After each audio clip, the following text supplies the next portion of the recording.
तुमच्याकडे याला काय बोलतात ते सांगा मला। आमच्या इथे करंद बोलतात। हे बघा, ही अशा प्रकारे करंद असतात।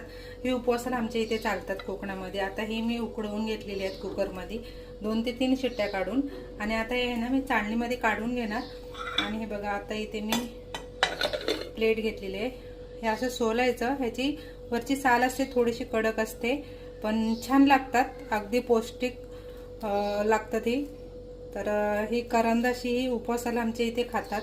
संकष्टी असो कोणताही उपवास असू दे, तर आमच्या इथे ही करंद खातात उपवासाला। उपवासालाच नाही तर असे पण खातात। हे बघा, अशा प्रकारे सोलून घ्यायची, अगदी पौष्टिक आणि भरपूर असे ह्याच्यामध्ये गुणधर्म आहेत। हे अशा प्रकारे ही करंद असतात। हे बघा, छान प्रकारे अशी ही करंद झालेली आहेत आणि मस्त अगदी हेल्दी आणि छान अशा प्रकारे हे झालेले आहेत। करंद शिजून झालेले आहेत मस्त एकदम असे।